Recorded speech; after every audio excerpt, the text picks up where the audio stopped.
রক্তদান আন্দোলন ও সমাজসেবামূলক একাধিক কর্মকাণ্ডে দীর্ঘদিনের নিরলস ভূমিকার স্বীকৃতি পেলেন রায়গঞ্জের সমাজসেবক সুব্রত সরকার।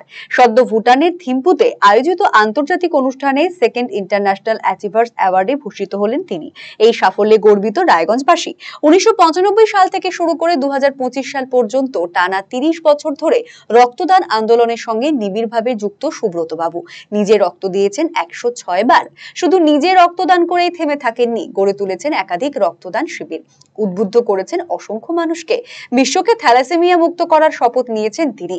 সমাজসেবাকে জীবনের ব্রত করে তোলা রায়গঞ্জের এই ভূমিপুত্র এর আগেও আন্তর্জাতিক স্তরে সম্মানিত হয়েছেন। চলতি বছরের জানুয়ারিতে international federation of blood donors অর্গানাইজেশনের পক্ষ থেকেও সম্মান লাভ করেন তিনি। এবারে ভুটানে আন্তর্জাতিক সম্মান পেয়ে আবেগপ্রবণ সুব্রত বাবু আরসিটিভি সংবাদের মুখোমুখি হয়ে জানান, যে কোনো সম্মান মানুষের কাছে গর্বের, তবে একজন রায়গঞ্জবাসী হিসেবে বিদেশের মাটিতে গিয়ে সম্মান গ্রহণ করতে পারা এক বিশেষ অনুভূতি। এটি শুধু তার একার নয়, রায়গঞ্জবাসীর সম্মান। এর জেরে আগামী প্রজন্ম অনুপ্রাণিত হবে। সমাজসেবা করেও যে উচ্চ পর্যায়ে পৌঁছানো যায়, আজ তা প্রমাণিত।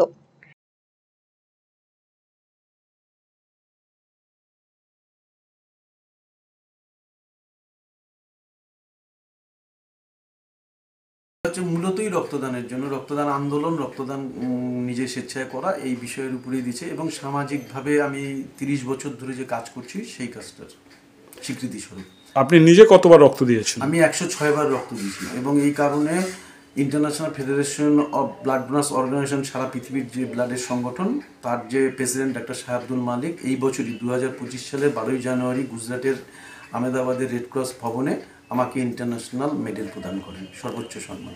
এবার হচ্ছে আমি পেলাম ভুটানে। আমাদের এই প্রথম আমি বিদেশের মাটিতে গিয়ে নিজে হাতে আমার অ্যাওয়ার্ড নিতে পারলাম, সেটা হচ্ছে থিম্পুতে।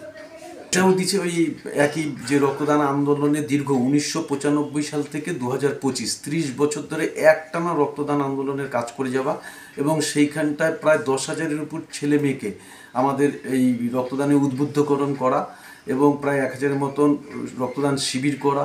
এবং সেই সঙ্গে আমাদের যে মূল উদ্যোগ নিয়েছি যে গোটা ভারতবর্ষ তথা পৃথিবীকে থ্যালাসেমিয়া মুক্ত করব। কেন থ্যালাসেমিয়া আক্রান্ত শিশুরা রক্তের অভাবে প্রচুর তাদের প্রাণহানি ঘটছে এবং প্রচুর তাদের সমস্যা হচ্ছে। সেই সমস্যার থেকেই মুক্তি করার জন্য একটা সংকল্প বা প্রচেষ্টা নিয়েছি।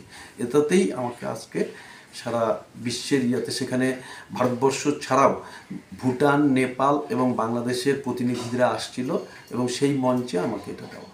ব্যাপারটা হচ্ছে কি, যে কোনো পুরস্কার বা যে কোনো সম্মানিত মানুষের কাছে একটা গর্বের, কিন্তু এটা আমার একটাই যে আমি রায়গঞ্জবাসী হিসাবে আমি সবসময় নিজেকে মনে করি আমি রায়গঞ্জের একজন মাটির মানুষ।